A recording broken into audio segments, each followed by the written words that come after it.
Alors, je vous rappelle que nous sommes dans la situation suivante, c'est-à-dire que nous avons utilisé ce qui s'appelle un GTBF, donc un générateur qui est alimenté, qui est connecté à une prise électrique. Son rôle, c'est de rendre moins dangereuse la tension électrique délivrée par une prise électrique.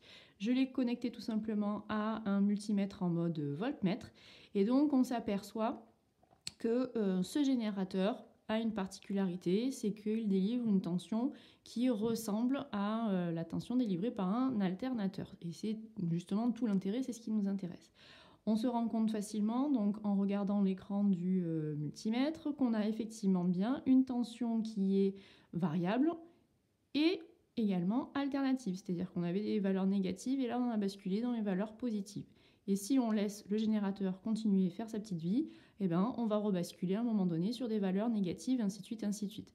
Alors avoir des valeurs positives puis négatives, c'est comme si on avait un générateur pour lequel on échangeait les bornes positives et négatives régulièrement. Ça, c'est du fait d'avoir le rotor de forme cylindrique qui tourne donc autour du stator avec la bobine de fil de cuivre. C'est ce qui permet en fait cette alternance, ce qui n'est pas capable de faire une pile comme on l'a vu auparavant. Alors l'idée, donc j'ai fait un relevé, donc vous l'avez sur votre fiche, un relevé de la tension toutes les 5 secondes. Alors je ne sais pas si vous voyez l'évolution de la tension, mais si on se donne le top toutes les 5 secondes, voilà, il faut être un peu concentré quand même pour faire un peu plus d'une quarantaine de mesures. Et donc, cette quarantaine de mesures, elle n'est pas forcément parlante directement. Donc, l'idée, c'est de retranscrire toutes ces mesures-là sous la forme d'un graphique pour rendre un petit peu plus visuel tout ça. Alors, pour faire un graphique, eh ben, il va falloir se munir de 2 axes, abscisse ordonnée, se munir également d'une échelle.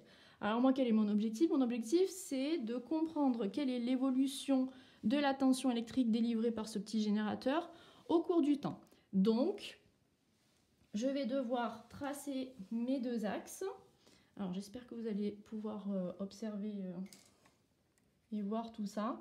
Donc, il faut se munir. L'idéal, c'est d'avoir un papier millimétré. Alors là, j'ai pris un papier millimétré imprimé en noir et blanc pour que vous puissiez me voir. Si vous avez du vrai papier millimétré, c'est encore mieux parce que concrètement, c'est pas évident de faire sur du noir et blanc.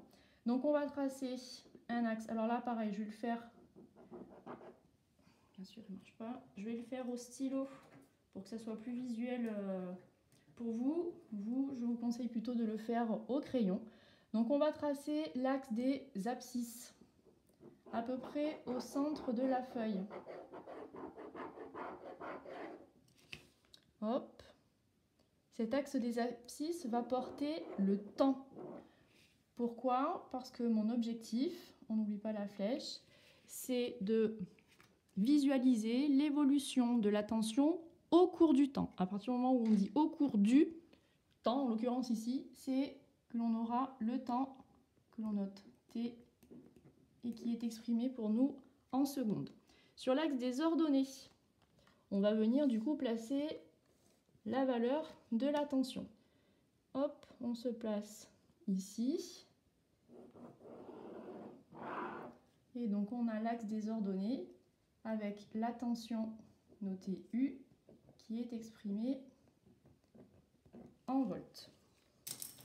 Je reprends le crayon gris parce que ça ne marche pas. En volts, d'accord? On n'oublie pas, attention, dans la mesure où on a des valeurs de tension qui sont négatives, il faut absolument que l'axe des abscisses soit placé au centre de la feuille. Ensuite, il faut se munir d'une échelle pour pouvoir placer nos points. Alors, ici on a le 0 à l'intersection. On va prendre comme échelle 1 cm qui équivaut à 0,5 volts. Donc, ici, j'ai 0,5, 1 volt, 1,0, 1,5, 2, 2,5, 3, 3,5 et 4 ici. D'accord? Quand vous regardez le tableau de mesure, on ne dépasse pas les 4 volts. Même principe, côté négatif, ainsi de suite, ainsi de suite. Ça, je vous laisserai faire par la suite. Pour l'axe des abscisses maintenant, on va prendre l'échelle suivante. Puisqu'on fait des mesures toutes les 5 secondes, on va prendre 0,5 cm qui équivaut à 5 secondes ou 1 cm qui équivaut à 10 secondes. Donc là, ça sera plus facile. Hop, on gradue donc tous les 0,5 cm. Et donc, ça équivaut à 5 secondes. Alors, si on note toutes les valeurs, très vite, ça va être ça va être assez long, assez fastidieux. Il y a un difficile, mais c'est assez long. Donc, on peut noter les valeurs. Hop, une graduation sur 2, d'accord, pour atteindre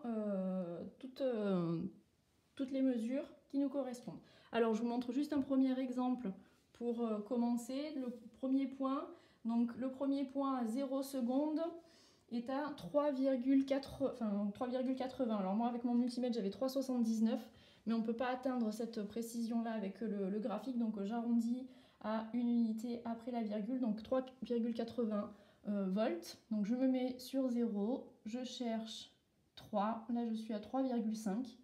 Avec cette échelle-là, ça correspond à 0,1 volt correspond à 2 mini carreaux. Donc là je suis à 3,5, 3,6, 3,7, 3,8. Et là on vient placer un point en forme de plus. Deuxième point, je me décale, je suis à 5 secondes. Là, ce coup-ci, je suis à 3,97. Donc là, je suis toujours à 3,5, 3,6, 3,7, donc 3,8, 3,97, on l'arrondit à 4. Allez hop. Ici. Ainsi de suite, ainsi de suite, ainsi de suite. Ok ?